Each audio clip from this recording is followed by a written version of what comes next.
नमस्कार, दिन भर की हाइलाइट्स को लेकर हाजिर है सुजस आवाज राजस्थान। सुजस पॉडकास्ट में मेधा से आप सुन रहे हैं प्रदेश की खास खबरें। नजर सबसे पहले आज की सुर्खियों पर।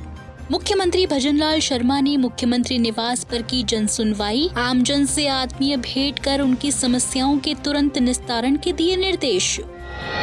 राजस्थान में सड़क कनेक्टिविटी को उत्कृष्ट बनाने की दिशा में भारत सरकार का अभूतपूर्व निर्णय। नागौर नेत्रा पैकेज 1 और 2 के चौड़ाईकरण के लिए दी 787.33 करोड़ रुपए की स्वीकृति। मुख्यमंत्री के कुशल मार्गदर्शन में 30 मार्च राजस्थान स्थापना दिवस के अवसर पर प्रदेश भर में 25 से 31 मार्च तक होंगे कई आयोजन। मुख्यमंत्री देंगे प्रदेशवासियों को कई सौगातें। और 16वीं राजस्थान विधानसभा के तीसरे सत्र में सवाल जवाब का दौर रहा जारी। गत एक वर्ष में 69,000 से अधिक युवाओं को दिया कौशल प्रशिक्षण। और अब सुनिए खबरें विस्तार से।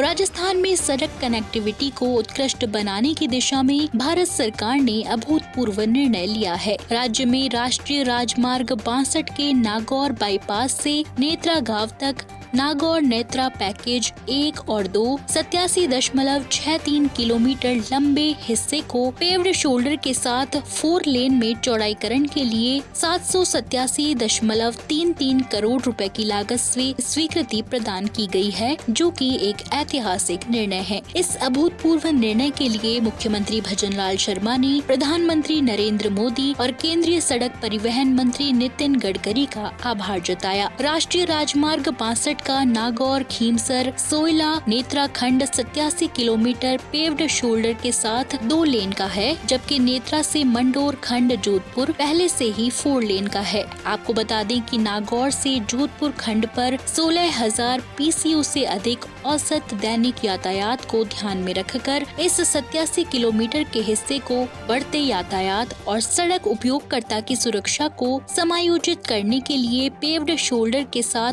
4 लेन की सड़क में अपग्रेड किया जा रहा है। ये परियोजना 6.55 किलोमीटर लंबे प्रस्तावित बाईपास के माध्यम से बावड़ी शहर सहित पूरे खंड के यातायात को कम करने में मदद करेगी। साथ ही खीमसर के चूना खनन क्षेत्र के साथ साथ नागौर जिले के सीमेंट उद्योगों को भी बेहतर संपर्क प्रदान करेगी और क्षेत्र के आर्थिक विकास को बढ़ावा देगी। मुख्यमंत्री भजनलाल शर्मा ने आज मुख्यमंत्री निवास पर नियमित रूप से आयोजित होने वाली जन सुनवाई के दौरान देवतुल्य जनता से आत्मीय भेंट कर उनकी समस्याओं का संज्ञान लिया। इस अवसर पर मुख्यमंत्री ने आमजन के कल्याण की प्रतिबद्धता को दोहराते हुए उनकी समस्याओं के तुरंत और प्रभावी समाधान के लिए संबंधित अधिकारियों को उचित दिशा निर्देश प्रदान किए। बढ़ते हैं आगे। मुख्यमंत्री भजनलाल शर्मा के कुशल मार्गदर्शन में इस बार चैत्र शुक्ल प्रतिपदा यानी 30 मार्च 2025 को राजस्थान स्थापना दिवस के अवसर पर 25 से 31 मार्च तक प्रदेश भर में कई आयोजन होंगे और मुख्यमंत्री प्रदेशवासियों को कई सौगातें देंगे। आपको बता दें कि 25 मार्च को मरुधरा बाड़मेर में मुख्यमंत्री की उपस्थिति में मातृ वंदन से समारोह का आगाज होगा और महिला सम्मेलन आयोजित किया जाएगा। वहीं 26 मार्च को बीकानेर में किसान सम्मेलन और FPO कार्यक्रम होगा। वहीं 27 मार्च को भरतपुर में गरीब उत्थान और अंत्योदय का मुख्य कार्यक्रम होगा। इसी कड़ी में 28 मार्च को भीलवाड़ा में सुशासन समारोह मनाया जाएगा। 29 मार्च को कोटा में युवा एवं रोजगार उत्सव का आयोजन किया जाएगा और चैत्र शुक्ल प्रतिपदा 30 मार्च को जयपुर में राज्य स्तरीय सांस्कृतिक कार्यक्रम होगा। वहीं 31 मार्च को जयपुर में ही राज्य स्तरीय निवेश उत्सव का भव्य आयोजन किया जाएगा।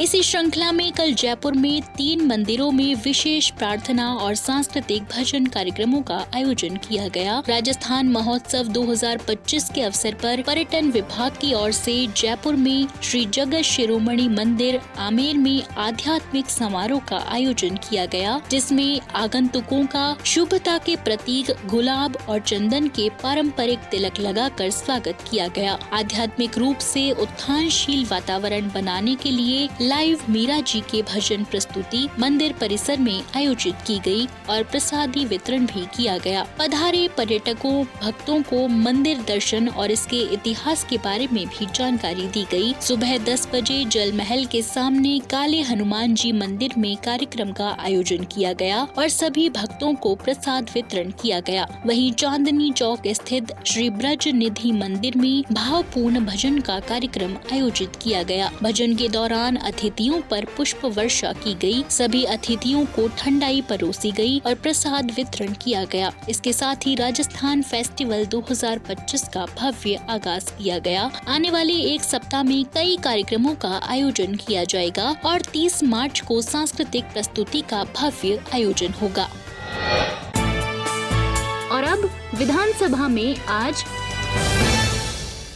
16वीं राजस्थान विधानसभा के तीसरे सत्र की बैठक में आज भी सवाल जवाब का दौर जारी रहा। इसी कड़ी में कौशल नियोजन एवं उद्यमिता मंत्री कर्नल राज्यवर्धन राठौड़ ने आज विधानसभा में प्रश्नकाल के दौरान सदस्य द्वारा पूछे गए पूरक प्रश्नों का जवाब दिया। उन्होंने कहा कि राजस्थान कौशल एवं आजीविका विकास निगम द्वारा 1 अप्रैल 2024 से 31 जनवरी 2025 तक कुल 69,346 युवाओं को विभिन्न योजनाओं के अंतर्गत कौशल प्रशिक्षण प्रदान किया गया है। इस अवधि में निगम द्वारा झालावाड़ जिले में प्रशिक्षण प्रदाता एजेंसियों को प्रशिक्षण के लिए 1,05,79,079 रुपए का भुगतान किया गया है। उन्होंने कहा कि झालावाड़ में निगम द्वारा पिछले 1 साल में 850 युवाओं को प्रशिक्षण दिया गया है। उन्होंने कहा कि राजस्थान सरकार विभिन्न कौशल विकास की योजनाएं संचालित कर रही है। इसमें से कुछ योजनाएं विभाग के साथ मिलकर और कुछ केंद्र सरकार के साथ चलाई जाती हैं। निगम द्वारा 1 अप्रैल 2024 से 31 जनवरी 2025 तक कुल 69,346 युवाओं को विभिन्न योजनाओं के अंतर्गत कौशल प्रशिक्षण प्रदान किया गया है। 1 अप्रैल 2024 से 31 जनवरी 2025 तक राजस्थान कौशल एवं आजीविका विकास निगम द्वारा जिला झालावाड़ में प्रशिक्षण प्रदाता एजेंसियों को प्रशिक्षण के लिए रुपए 1,05,79,079 का भुगतान किया गया है। जिला झालावाड़ में राजस्थान कौशल एवं आजीविका विकास निगम के तहत प्रशिक्षण के लिए जनवरी 2020 से दिसंबर 2024 तक कुल 110 आवेदन प्राप्त हुए। प्राप्त 110 आवेदन में से 15 आवेदनों को EOI में वर्णित अर्हता पूरी न करने के कारण निरस्त किया गया। कुल 15 निरस्त आवेदनों में से कुल 11 आवेदनों की अमानत राशि वापस लौटाई जा चुकी है एवं शेष 4 आवेदनों में से अमानत राशि लौटाए जाने की प्रक्रिया जारी है और एक एजेंसी द्वारा बैंक विवरण प्रस्तुत नहीं करने के कारण अमानत राशि नहीं लौटाई गई है। माननीय सदस्य अध्यक्ष महोदय, राज्य सरकार की कुछ कौशल विकास की योजनाएं हैं और कुछ योजनाएं विभागों के साथ मिलकर हम चलाते हैं, कुछ योजनाएं हम भारत सरकार के साथ मिलकर चलाते हैं। ये सारी योजनाओं के अंदर अलग अलग हिसाब से राज्य की तरफ से भी और केंद्र सरकार की तरफ से भी आर्थिक सहायता सीधे कंपनी के माध्यम से दी जाती है, जहां ये सारी ट्रेनिंग सब्सिडाइज्ड होती है।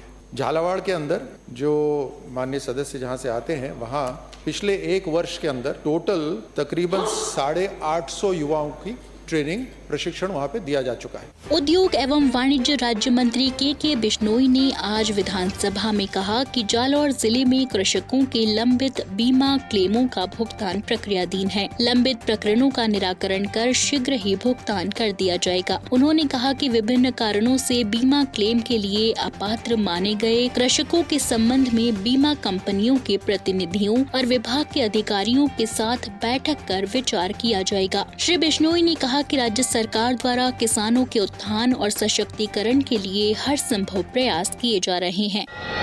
और चलते चलते मुख्यमंत्री भजनलाल शर्मा की पहल पर राजस्थानी भाषा के प्रचार प्रसार और संवर्धन के लिए 21 मार्च से 23 मार्च तक जयपुर के जवाहर कला केंद्र में विजयदान देथा साहित्य उत्सव का आयोजन किया गया। इस 3 दिवसीय भव्य साहित्यिक आयोजन के अंतिम दिन राजस्थानी भाषा, साहित्य और संस्कृति के साहित्यकारों, कवियों, विद्वानों और भाषा प्रेमियों ने भाग लिया। उत्सव में 10 सत्रों में लगभग 50 साहित्यकारों ने राजस्थानी भाषा के इतिहास, महत्व, विजयदान देथा, कन्हैयालाल सेठिया, सरीखे साहित्यकारों के लेखन, साहित्य लेखन में महिलाओं के योगदान पर विशेष प्रकाश डाला।